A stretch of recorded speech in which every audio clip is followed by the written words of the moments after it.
Powerful voices fill our world, yet true leadership remains a whisper in the wind. Assalamu alaikum wa rahmatullahi wa barakatuh, and good afternoon. My name is Mallum, and I'm a grade 11 student at the Leadership College in Vandenberg. Today, I'll be talking about our world and why we need a leader like the Nabi Muhammad sallallahu alaihi wasallam. We are all aware of the heart-wrenching situation in Palestine, a place where children fall asleep to the sound of bombs, not bedtime stories, a place where the sky kills and clouds stain red. The painful truth is that we know that many of our leaders are doing nothing to stop the genocide taking place in Gaza.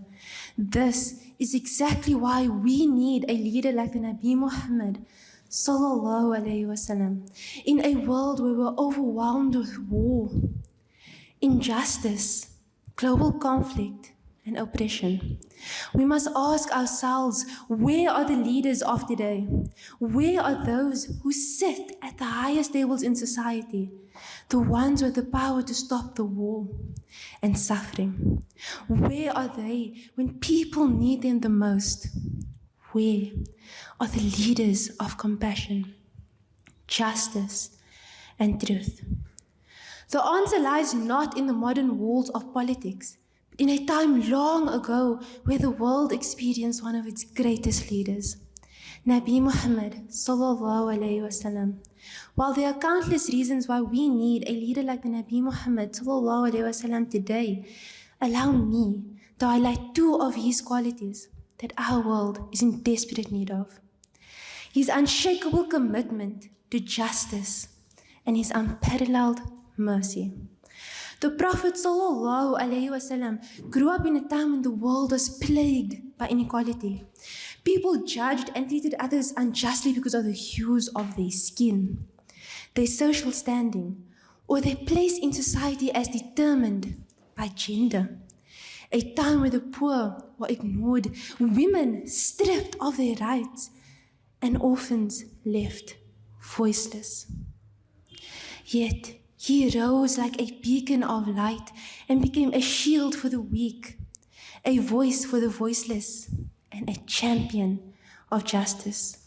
In contrast to many of our leaders today who cling to power and wealth like vines on a crumbling wall, leaders who choose to see the world through rose-tinted glasses, ignoring the suffering that is clear before their eyes. The Prophet ﷺ's leadership also showed incredible mercy and kindness. A good example of this would be one of the most powerful moments in history, the conquest of Mecca.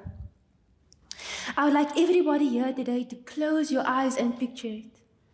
After years of persecution, after being attacked, insulted, and driven from his home, the Nabi Muhammad sallallahu alaihi wasallam returned to the very city that once tried to destroy him.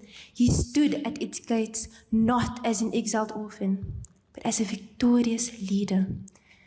Every eye watched, every breath held. The people expected vengeance, and although he had every right to punish those who had plotted his death, who had killed his companions, who had mocked his message, against all expectations, instead of raising his sword, he forgave them and said, "Go, for you are free." This shows us that true power is not measured by how fiercely you can strike, but by how gracefully you can forgive. To conclude, as time passes, we begin to lower our expectations, convincing ourselves that a world where kindness triumphs over violence is far beyond our reach. We've grown accustomed to corruption, injustice, and selfishness, allowing it to seep into our lives like the very air that we breathe. And as a youth of this ummah, it pains me to realize that I have begun to accept this broken reality. But even so, I find hope. Hope that if humanity embraces the timeless example of our Nabi Muhammad sallallahu alaihi wasallam, we can revive true leadership. As you live here today, my dear brothers and sisters in Islam, remember my words. Don't you think we need a leader who transforms hearts, not headlines? Shukran.